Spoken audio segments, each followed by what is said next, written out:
असतो मा सद्गमय।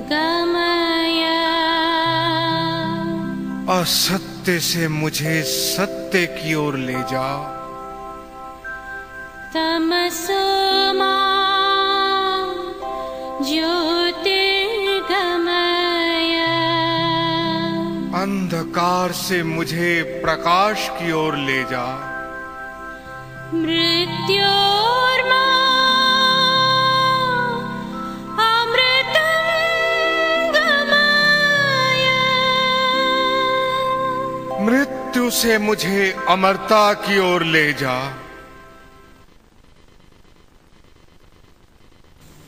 नमस्कार, ज्योतिष और मोक्ष के इस अंक में आपका स्वागत है। आज हम चर्चा करेंगे मोक्ष के बारे में।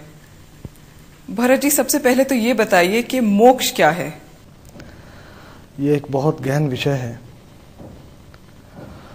वैदिक काल से अब तक इस बारे में बहुत सी व्याख्याएं हुई हैं, लेकिन जन साधारण के लिए अगर कहा जाए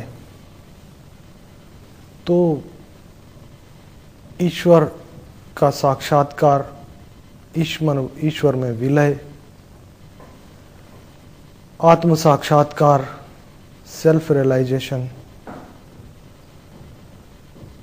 या ईश्वर में पूर्ण विलय, मोक्ष का एक रूप कहा जा सकता है। प्राय आध्यात्मिक जीवन में यह कहा जाता है कि ईश्वर समुद्र है और हम लहरें हैं। अगर लहर में लहर भावना नष्ट हो जाए तो समुद्र ही बचता है। इस दो पन की जो नियति मनुष्य में जो है, उसका नष्ट हो जाना और एक की नियति का आ जाना प्राय मोक्ष कहा जा सकता है। अद्वैत की भावना का पूर्ण अनुभव मोक्ष की पहली और अंतिम सीढ़ी है। देहाभिमान या मैं का जहां लोप होना शुरू होता है, वहीं से मोक्ष की उपलब्धि होनी शुरू हो जाती है। मूलतः ये कहा जा सकता है कि स्वयं साक्षात्कार मुक्ति का और मोक्ष का एक रूप है। मोक्ष का अर्थ ये नहीं है कि व्यक्ति कहीं लुप्त हो गया। भारतीय आध्यात्मिक साहित्य में, आध्यात्मिक ग्रंथों में बहुत से लोगों के बारे में बताया गया है जिनको जीवन मुक्ति प्राप्त थी। जैसे राजा जनक, जिन्हें विदेह कहा जाता था, वो जीवित मुक्त थे। ऐसे अनेक उदाहरण हैं जिनमें जीवित मुक्ति, विदेह जैसे अलंकारों से मानव जीवन को अलंकृत किया गया है। तो मूल रूप में मोक्ष एक अनुभूति, एक मानसिकता, एक आत्मिक स्थिति या एक ऐसी अद्वितीय स्थिति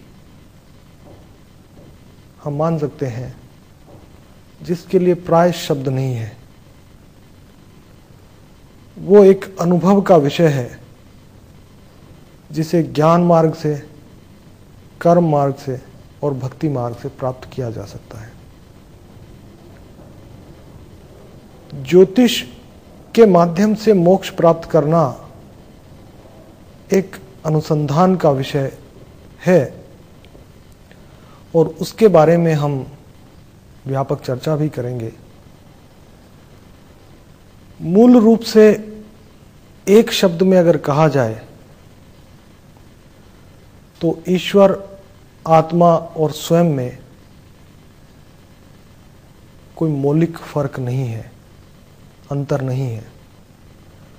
तो स्वयं को प्राप्त कर लेने के नाम को ही मोक्ष कहा जा सकता है। क्या वर्तमान समय में मोक्ष संभव है? जितना भी आध्यात्मिक चिंतन भारतीय ग्रंथों में उपलब्ध है, उनके अनुसार कलयुग में मोक्ष बहुत ही तीव्र गति से उपलब्ध हो सकता है। इस युग में कहा जाता है कि धर्म का एक ही चरण बचता है, लेकिन नाम स्मरण से और भक्ति के विभिन्न रूपों को ग्रहण करने से तुरंत आत्मिक कल्याण की संभावनाएं प्रबल रूप से पाई जाती है। कहा भी गया है, कलयुग केवल नाम आधारा, सुमर सुमर नर उतरहि पारा। तो इस युग में भक्ति मार्ग के माध्यम से कोई भी व्यक्ति, साधारण से साधारण व्यक्ति, पढ़ा लिखा हो या अनपढ़ हो या किसी भी धर्म, जाति या संप्रदाय से हो, ईश्वर के किसी भी रूप को किसी भी तरह से अगर वो स्मरण करता है तो निश्चित रूप से उसको मुक्ति प्राप्त हो सकती है। अगर वो ज्योतिष के माध्यम से मार्गदर्शन ग्रहण करके जिस किसी भी ग्रह का उस पर मुख्य प्रभाव है, उस प्रभाव को अनुभव करके उसी के अनुरूप अगर भक्ति मार्ग का अनुसरण करे तो ये रास्ता और आसान हो जाता है। जैसे किसी को अगर मार्ग का पूरा ज्ञान हो तो वो अपने गंतव्य पे आसानी से पहुंच सकता है।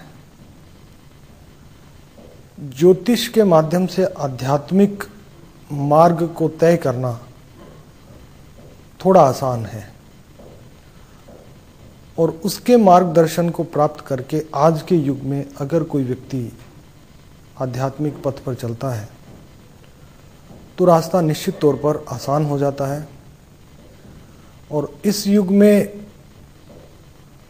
जो छूट है, आध्यात्मिक छूट जिनका हम विशद विवेचन करेंगे, उनको ध्यान में रखते हुए व्यक्ति अपने मार्ग को तय करे तो निश्चित रूप से शीघ्र उसको आध्यात्मिक उन्नति और मुक्ति की संभावनाएं प्रबल रूप से आज के ही युग में पाई जाती है।